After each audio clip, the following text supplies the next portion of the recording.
So we'll now kick off panel number 1, Predicting the Future with AI Agents. I'd like to welcome the moderator, Juri Stricker from Signature Ventures, and panelists, David Minarsch from Olas, Rossen from Azuro, Jarrod from Jordi from Selini, Don from Nevermind, and Alex from Polkamarkets.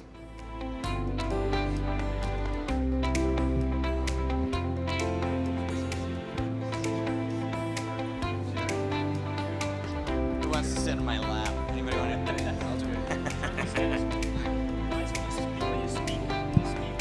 Turn on the mic and turn down the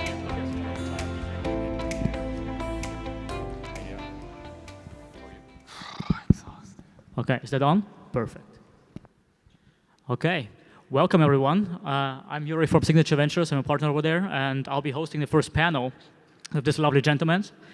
And we should get right off. So what if you just, you were just about to drink something, but you have to introduce yourself now. Okay, let's start from the end. Hi everyone, thank you very much for hosting me. I never in my life thought I'd be under this incredible building with racing cars just around and talking about predicting the future with AI. I'm Alex, I'm the CEO of Polkamarkets Labs. We do 3 things: a decentralized prediction markets protocol, on which you can do DeFi markets, but also play money markets, which sounds weird in crypto, but it's really interesting. I'm sure we'll get into it. We also have kind of a SaaS application layer where basically anyone can just go and create their own prediction markets community or environment or even their own product. Hey everyone.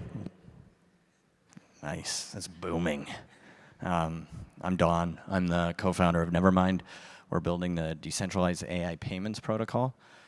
So we have a very particular view of the world.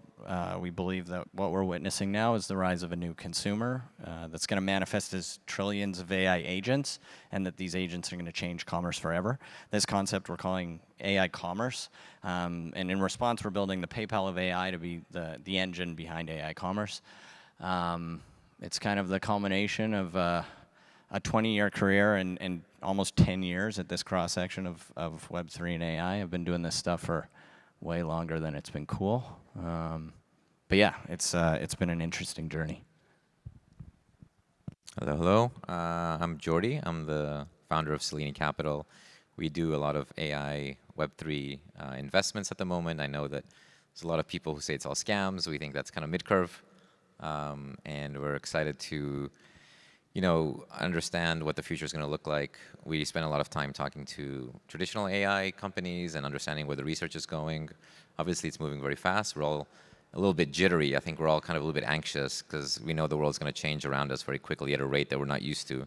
As kids, the world was kind of stable, and we're entering an era where things are going to change a lot. So, it's a space that I'm personally very interested in. We've allocated quite a large part of our fund to investing in the space. And on a personal level, I've grown up as a poker player and did a lot of betting, sports markets, Betfair. That was I would say the original kind of prediction market that really took off. And I have a lot of thoughts on this, so we'll get into that. Hey folks, my name is Jarrod. I head our AI ecosystem efforts at Near. If you're not familiar with Near, we're a layer 1 blockchain that is purpose-built for AI.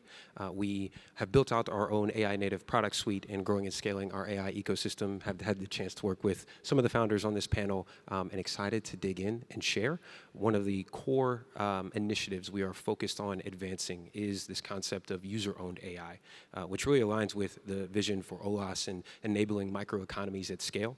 Agents play a huge part of that, and people having fun with prediction markets also play a part of that. So excited to dig in. Hi, my name is Rossen. I am part of the core team of Azuro. My background is from the sports betting industry, actually. Spent 12 years there. Yeah, maybe in a way familiar to what Jordi has experienced. Azuro is the leading prediction markets protocol by volumes, TVL. Well, was leading until May of this year, and then Polymarket exploded with the US election. But we'll be leading again in November. Yeah, I'm happy to be here. Hey, yeah, you heard from me just now. David, co-founder of Valory. Valory is major builder in Olas ecosystem, also founding member. At Olas, we basically ultimately have very aligned aim, as we just heard with Near, basically giving users ownership over their AI. In our case, this means autonomous AI agents. And as I mentioned in the introduction earlier, it's very important to always look ahead and be in the now. And when we started building agents, we were like, where do agents have an edge today? And turns out prediction markets is one of those areas. So actually, Olas Predict, the system I'll talk about at length later, but we'll obviously reference today, has done tremendous amount of transactions, over 1.1 million from different agents run by different users. It's a multi-agent system. They're all participating in prediction markets. It's actually one of the largest consumers of the SAFE protocol and Gnosis chain, with over 27% of SAFE transactions coming from those agents as well. So excited to be here. Perfect. So maybe to move in a little bit into this complex topic, there are a couple of... Already said my name. It's sufficient, man. I'm just an investor, so nothing special. So moving into this whole complex topic, there are a couple of different markets out there, right? Where people are just expecting some sort of outcome from putting in money and expecting some future outcome, right? So what exactly is a prediction market, and how is it different from a sports betting thing, or for like even the stock market, right? Maybe this is a question to Alex and to Rossen, since you're running those kind of things. How do you define a prediction market? All right, so first thing I say, prediction markets are a market, right? So you can do this in betting as well. You can have people trade on their beliefs of the future, right? So technically they're called event contracts, but I don't know if you want to get into the finance of all of this. But basically in a prediction market, you get to change your mind and you get to profit off of people changing their mind as well. And they reflect that change in information in real time. So people that have inside information have a very immediate and direct incentive to go and reflect it in the market when you're thinking about real money and profit, right? And therefore, they are a great way to see what people think the future is going to look like at any given moment, right? And so this year with the US election, with Polkamarkets, that has just blown up, right? Everyone talks about it, everyone knows. Who here doesn't know about Polkamarkets? Bravo. Bravo. All right, so yeah, you look at prediction markets the same way you look at as poll results coming out, right? It's real-time information reflected there. And what's interesting as well about prediction markets, and this is very well studied, is that they are proven to be, I dare say, the best mechanism for predicting the future, better than polls, surveys, expert opinions, etc. The only thing they actually compete with are super forecasters, a class of people that are also well documented. There's a book about them. They're people who are really, really good at forecasting any type of subject, right? And so if you have prediction markets about super forecasters, usually the reliability of that is off the charts. Now, this is all a financial concept. I don't know if you want to chip in, just please go ahead. As we're geeks about this, you know, we can talk and talk and talk. But so this is a financial concept, right? It's a market. But it's also been experimented with and well researched that you don't need real money for prediction markets to work. You need skin in the game. And so there are other ways to have skin in the game. Your credibility, access to rewards, real rewards will also act as or substitute for real money as skin in the game. So you can basically have people making good predictions without any financial risk, right? So this is a mechanism that can help us generate better predictions about the future, right? And so for us, the challenge is how can we package them in ways that get more people and more agents generating more valuable predictions about the future on any topic. Very serious ones, very long-term ones, and very silly ones. Like, are you actually going to marry that person, for example, right? What do your friends predict is going to happen? So technically, a financial product, but actually something that is still being discovered, at the same time that is very well studied and proven to be reliable. I would summarize that. From my perspective, I think like there's a cynical view. Prediction markets are betting markets. That's my view, by the way. And that's the reality today. And then I think, of course, like when you say prediction markets, there's some added flavors. That's kind of the quest for source of truth. Maybe that is non-economical. Maybe that could be achieved in a different way, and maybe that's part of what we're going to be speaking today. But yeah, that's the future. It's not today yet. So it's very interesting. But I think the connotation within the crypto space is like obviously on this kind of end state, you know, like what could be. But the reality is at the moment, and as Jordi mentioned, like Betfair is essentially the first prediction market, and actually it's called, like in the traditional world, it's called a betting exchange. So that's how it is right now. I mean, I think it's something that everybody feels in a way when they look at the biggest bets out there, right? The presidential election, so on, and they think, okay, well, that might be just pretty much like betting, right? Sports and I think politics are the biggest two markets in a way at the moment. But we're here about to talk about the future, and maybe this is what crypto can add to the future. Is we're at the stage, but where can we go from here? Right? Where does the crypto itself or blockchain adds value? And maybe you can talk about that through a lens of what components are making up this prediction or the prediction markets generally, because you have something like you need a source of truth, right? Like an oracle thing. You need some sort of way of opening a bet and making a bet, to dispute a bet, and so on. So maybe Rossen, over to you because you're running the protocol. What components are there, and where does blockchain really add value, and that it might go beyond just being a betting market? Yeah, great question. So there's three things that are important with regards to prediction markets: creation of the markets. So like, what's the question really? What is going to happen or not going to happen? Then you have essentially trading of the market. So that's in the current case again, like that's exchange of value or whatever. But essentially, like the price moves, different sides, you know, like and the price moves. So you have the probabilities basically being updated as the market is live, and then you have the resolving of the market. That's really kind of the essence of prediction markets. Since Augur knows it's like the early days, you have kind of what we can call prediction markets V1. It's an order book. You know, like you have trades on one side, trades on the other side. And so we think that this is a very kind of like shitty way to bootstrap liquidity in prediction markets because it's quite ineffective. So what we've been working on, and we can call it 2.0 or whatever we call it, is more of a peer-to-pool reality for prediction markets, so connected to like what we call a virtual AMM model. And there, essentially, you can use a single pool to bootstrap liquidity behind all markets. But because of that, then you have to have a specialized Oracle entity that has some authority on the protocol and in the resolving, the creation, and the occasional kind of pricing or repricing of the markets. I think that's what it is. It seems what would be pretty critical to full disclosure. I know nothing about prediction markets. I'm just going off of what's happening up here.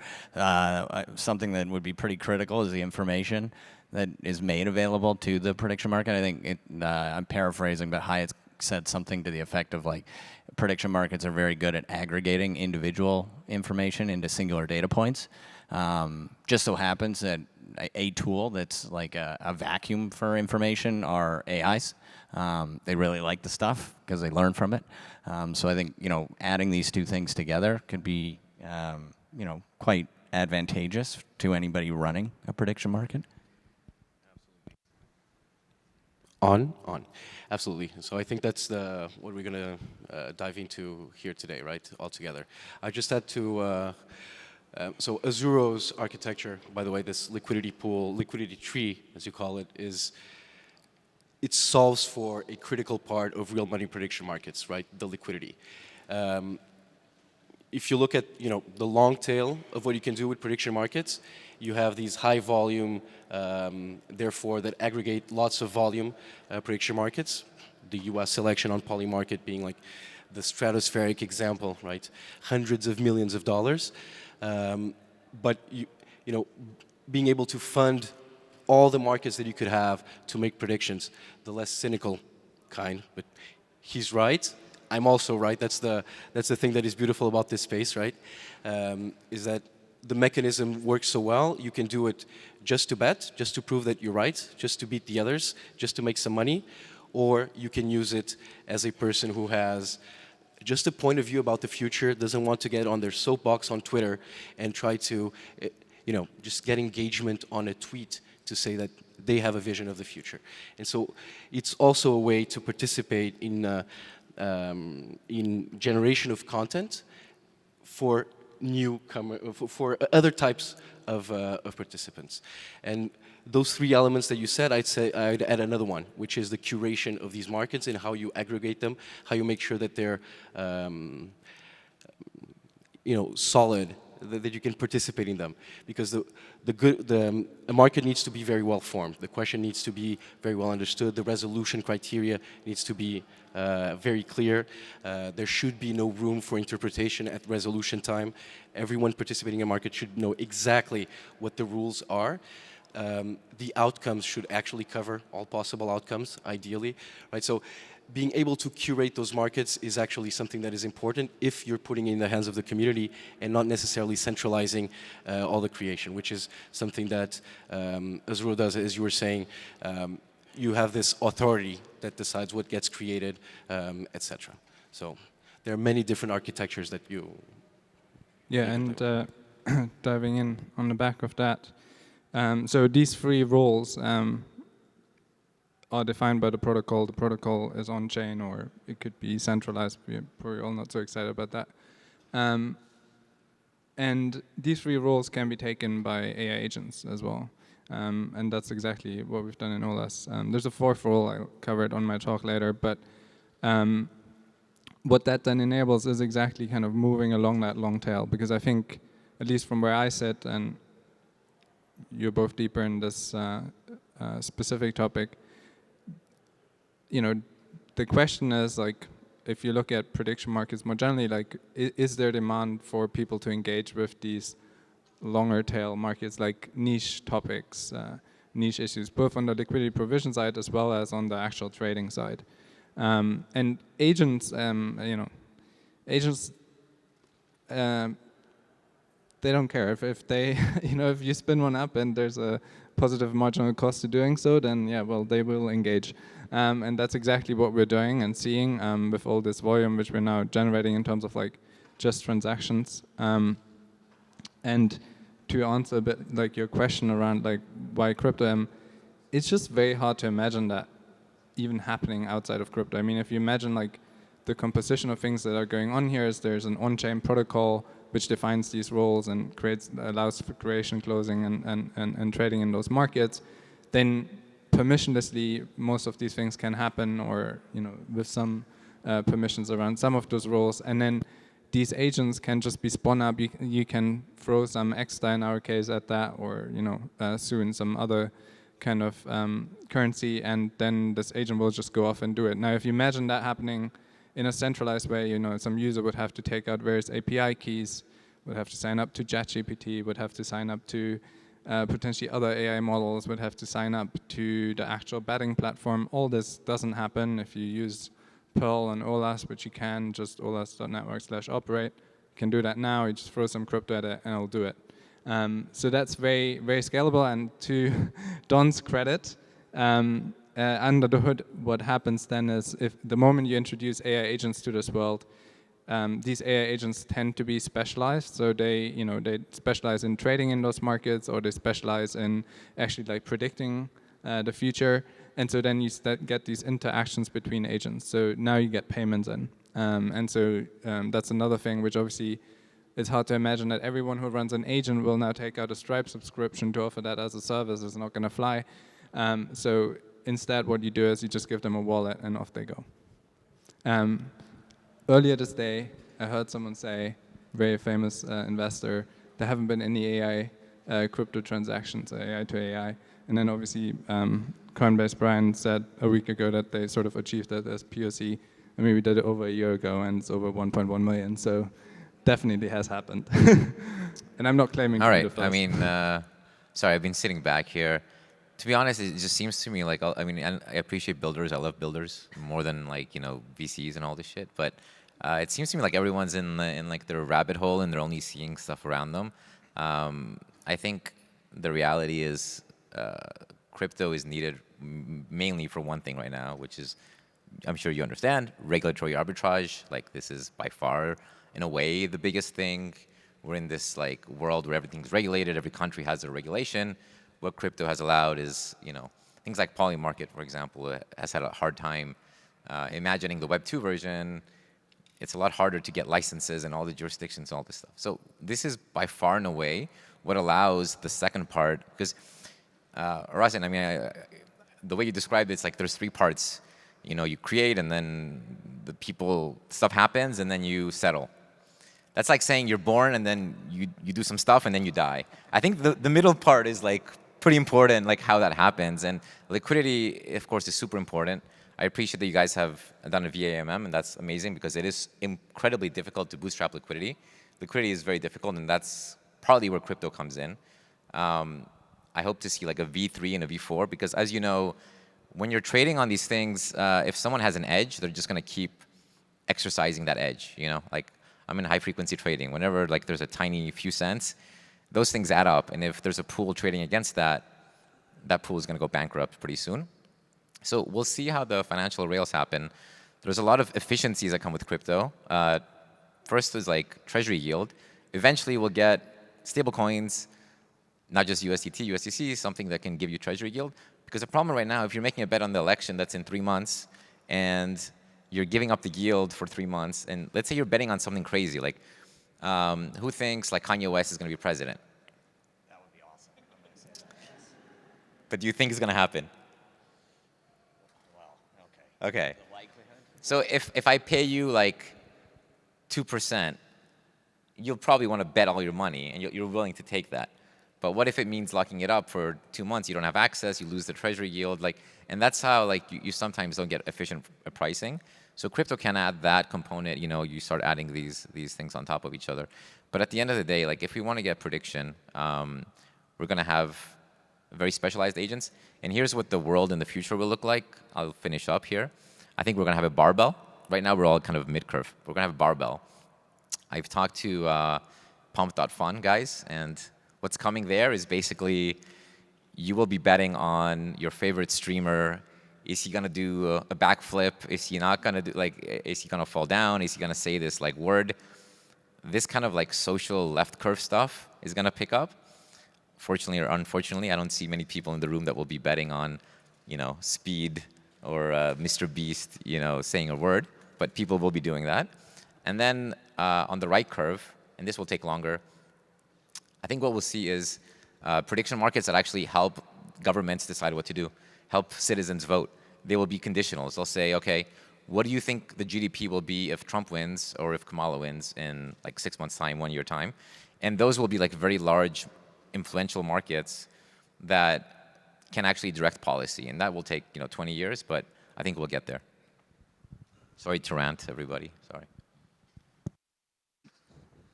Yeah, it's great stuff. And I think I'd like to jump on that a little bit because it seems almost that everybody's talking about the now, which is a lot of financial stuff. And introducing agents into that who, as David said, don't care. Do we abandoning this idea of crowd intelligence and crowd wisdom that we want to take as an idea of like, okay, if we ask everybody here together, the average will be something smart in the end, or smart enough at least we can do that. Won't agents introduce a new layer into that where they just really want way more financial stuff happening, and this barbell part, the left part really becomes big, but how do we transition to the right part? Right? How do we do that? Maybe it's a question to every one of you, like how do you envision that? I'll say something. I think I agree with basically everything you said, Jordi, but I think you missed one big demand. Like, the way I think about it is like, we talked a bit about the supply side, as in like all the side which participate in creating the prediction markets, and then inside there is like two-sided as well, but you have the demands, like someone has to care about predictions, like ultimately if it's not just like betting, right? And that's the other view, and that's also a valid view. But I think there's this big demand side arising with agents themselves. So why am I saying this? If you think about AI decision making, and if you think about advanced forms of AI, like ultimately somewhere in there is like some set of weights, some model architecture, and now you have the choice. You can like trust that particular world model which that set of weights kind of encodes, or you could have a swarm which you ask of AI systems. Well, how are you going to do that? Well, you open a prediction market, right? So you have an AI taking out basically a market none of us cares about, might not even be like in natural language, which is opened on that platform, for instance, and it enables that system to be more reliable because it now pulls from lots of effectively AI agents its knowledge and effectively arrives at that wisdom of crowds. So as we can have a wisdom of crowds in the human sense, like crowds of humans, we can have it of crowds of AIs, and then we can obviously have the intersection. By the way, just to do what Jordi called me out on doing, like oversimplifying things, very hard. I think there is absolutely a huge kind of potential for AI agents doing things that people will not do. And I personally am a very kind of like, I'm not a believer in this like, oh, we're going to have a prediction market for everything, like whatever you think in your mind, and then there's a market for it, which is kind of like what's flying around now with the hype. Like, I think it's bullshit. But I do think that there's kind of like, intellectual value around it, and at least like information source value around it. There is meaning to it, even if people don't want to participate with their money. And that value can be created like with agents that can way more efficiently, like do things that people will not do. And in that, I think it's very interesting. And maybe just to build off of that, I actually want to zoom out a little bit, and I know we're focused on predicting the future, but if you think about us as humans, there's a plethora of research that points to how essentially predictive human behavior is. Right? When you really step back and think about it. And when you put an incentive in front of a human being, right, there's actually a pretty linear decision tree that happens. And I think we're seeing the fruit of that now with Polymarket and some of the existing markets that have emerged. And one of the things we think about as a protocol in this space is how do we enable the everyday individual to spin up their own market and embed that as part of culture. When you think about what culture is in, whether it's politics, whether it's a certain belief, right? It's essentially the sum total of our behaviors and our thoughts, right? And so when you think about the opportunity here, Polymarket actually just open sourced their one of their agents that anyone can quickly build with as well. And so I think one of the opportunities perhaps could be the other end of the spectrum where you have essentially a permissionless opportunity to start building with agents on your own in a really unique and approachable way. There's a lot that needs to be true for that to happen, but that, if we're predicting the futures, potentially could also be one future as well. So you asked, like, how do we get from the left to the right curve? Well, yeah, I mean, everything starts as a game. We see DeepMind, all the research that has led us to where we are. It all started with like Atari games and solving all these things. So having these kind of more toy aspects, people get more and more used to it. We find edge cases, and then eventually I think we get to these conditional probability markets. I think people need to get used to their lives being affected by prediction markets. Right now, like the CPI that comes out is just like this randomly, stupidly calculated thing that some boomers are like telling us it's 2.5. Oh, it should be 2.3, and let's cut rates. And then all our crypto coins are like, thankfully, like now going up because they got they got calmed down about inflation. So this will matter more and more in the world. People will get used to these things, and I think instead of CPI being done by some random things, we will trust AI agents to be doing this. I think Nick from Alora is here. I think Alora is going to be doing a election night forecast using AI, like county by county, getting a lot of the micro ballots that no human can really do in that amount of time, like within that 3 hours. I think that might get into the public consciousness, like, oh shit, like these AI agents can predict things, we should listen, and then that will start to like affect decision making because governments will trust some of those outputs.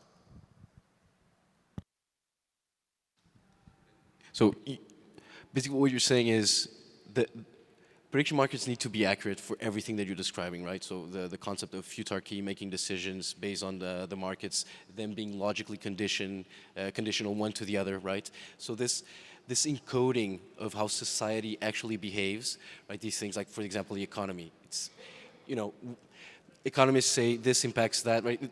You have this kind of linear theory, but there are so many competing theories. We know it's very complex. So the power of AI for that will also to try and explore all the things, try the logical trees.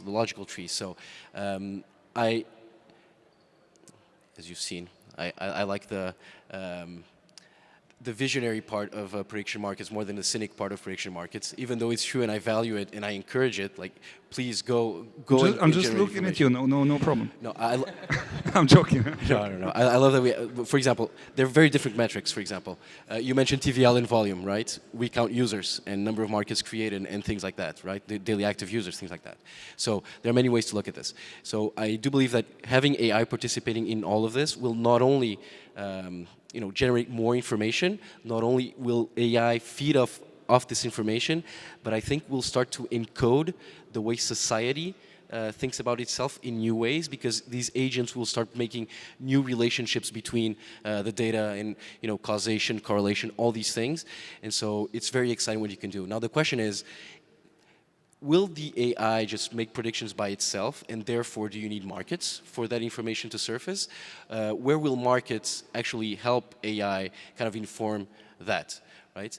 And I think it's this competition, because the same way that all of us have slightly different opinions about life today and what it may look like in the future, most likely AIs will also have, we'll talk about agents, but let's talk about models in general, or, these mega models, think Neuromancer, these huge entities that control the world. So they will have different opinions of the future. Having them compete in markets, and then talking about the advantages of the blockchain for this. So not cryptocurrency per se, but the blockchain. So the contracts that are used, the logic that is used to enable these markets being on-chain, being a smart contract that is open source, audited, whatever, but immutable in its execution, right? That the ledger of the trades, who made the trades, is all there. I think we'll want all of that, and markets may be a way for these AIs to basically keep competing and learning off of each other in a way that is also transparent and that we want to audit. Hopefully we'll have that ability. Can I ask a question to the guys that are building this stuff? Of course. So what's your interpretation in terms of how the velocity that these prediction markets exist? They can spin themselves up and spin themselves down, and when you introduce like artificial agents that can do this, trading on concepts that we would find very esoteric, what's the impact of that on, generally speaking, just economies? You do high frequency trading.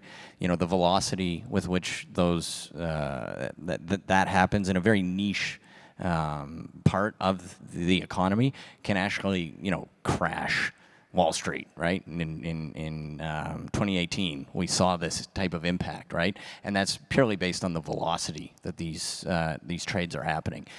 Have you guys given any thought to how, what kind of impact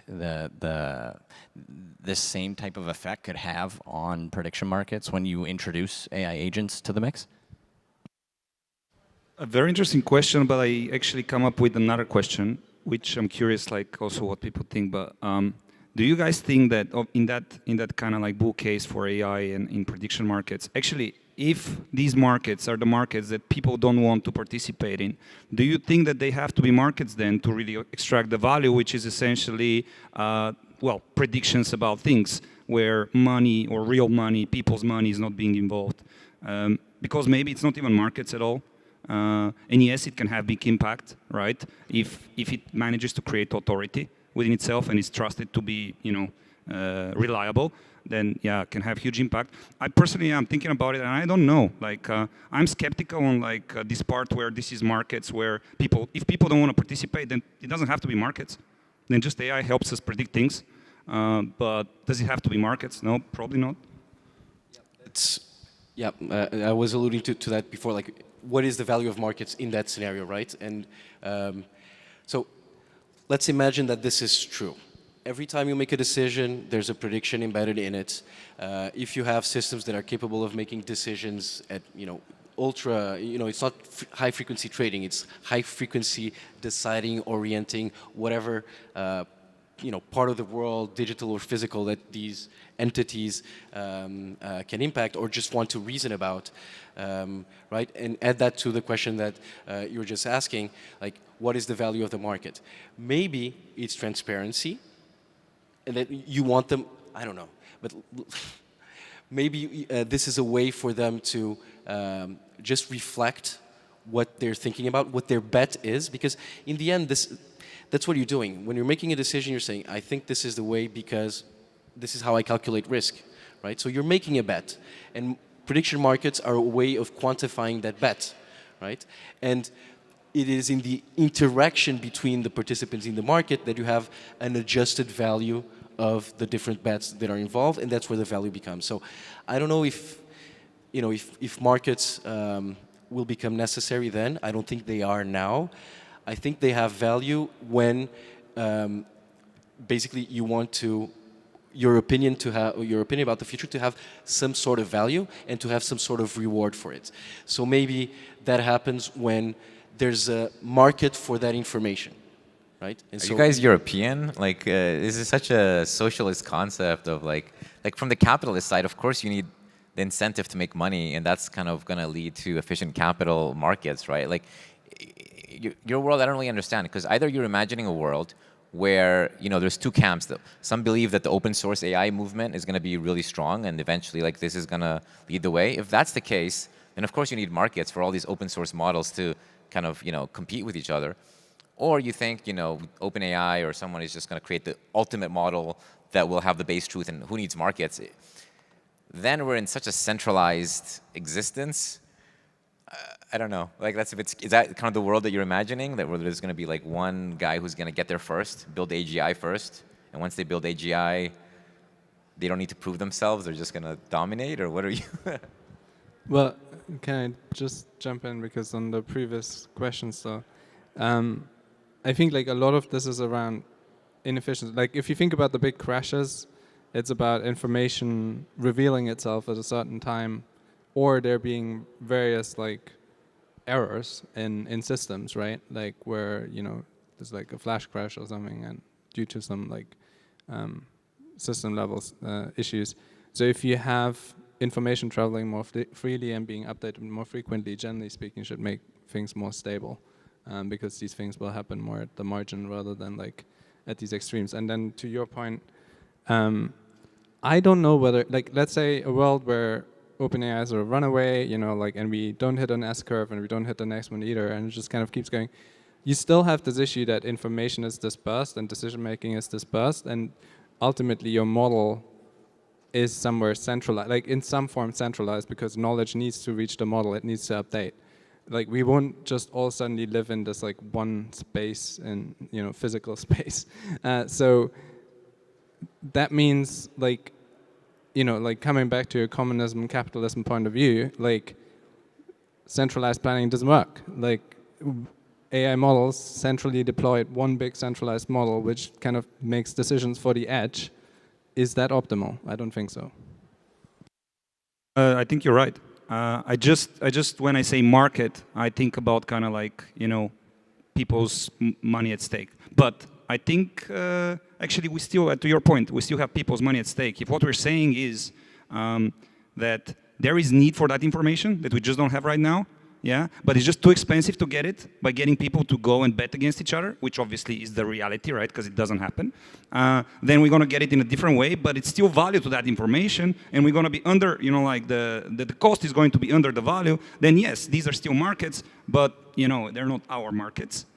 They're the AI's markets. And in that, yeah, I think we're speaking of the same thing. And yes, However, we are European, I think. Nothing wrong with that. One last thing. I mean, it's quite interesting. Just following your train of thought. Imagine having like a market where ultimately there's like inside information and it's not available to AI agents. Like they're trained on information. Somebody has inside information. Prediction markets are a way to pay that person for that information. They can reveal to the world that, hey, I know that is Iran gonna develop new, like, I don't know, something important, and they know the answer. We're sort of bribing them collectively to reveal that information to us, and you need money for that. You need to bribe these people, and I don't know if we're going to do it in an open way or if it's going to be a dark book, because maybe we don't want to see which transaction made who. I think it's unclear yet if the right prediction market is going to be blockchain, like you see like all the wallets and who's betting what, or if it's going to be like a dark pool, like a ZK kind of style. But it's fascinating to see, yeah. Yeah, I think to your last point, I think you want markets to be as transparent as possible, always, right? I think, and I'm European. I think you want that transparency. I think you don't need to know who's behind the wallet, speaking in blockchain terms, but I think you want to know the wallet. I think you want to see what trade was made, why that information changed, what happened to this market, because you also want to guard it against, you want to defend it as a participant, not as a central authority. You want to defend it against manipulation. Right, this happened just a few weeks ago with the derivatives. There was a derivative market about the election, and someone tried to manipulate the main market to make money off of the derivative market, right? And so yeah, I think you want transparent markets to be as transparent as possible, and I think that's a huge advantage of the blockchain because you can bootstrap. So back to your previous point about regulatory arbitrage, right? Yes, there is a lot of that in why crypto exists. I mean, just look at the original white paper for Bitcoin, right? But the thing is, it's the most efficient way to just bootstrap this kind of environment, right? It's just built into how the system works, and so yeah, I think we want markets to be transparent for all markets forever. If I had to be very brief and predict on this future, I would say slowly, then suddenly. Largely because we have not yet determined how we as humans will react to this amount of new information and how that will inform the continued data flywheel here. Amazing panelists, so I have been very quiet listening and learning from these folks, but that's, I think, my take on this. I think just to add to that, generally speaking, David, you might agree with this take, but I think we're doing, from an AI point of view, we're at the edge, right? I think we're generally doing ourselves a disservice by anthropomorphizing AIs. I think you're exactly right, Jarrod. It's going to be slow, and then all of a sudden it's going to hit. And that's going to be because there is this realization that they're not exactly like us. And what they're capable of doing, this increase in velocity, the volume that they'll trade, is going to be unparalleled. It's what we were saying before about, these markets might not be even formulated in natural human language, right? It could just be something that you don't understand. Yeah, so agree. So guys, just asking here, are we taking questions from the audience? Yeah? Sure. So, anybody has a question? Because we all have, I don't know, it's for 5 minutes already, 5 minutes left on this. Oh, time up. Okay. Okay, one question. Anyone has a question? No? It's a lot of pressure, one question. Okay, you can make it 2. No, okay. Well, whoever didn't know Polymarket, do you better understand what's going on now? Yeah, fantastic. You've made my job very easy because it's a brilliant discussion. So thanks a lot to you guys. Applause, please.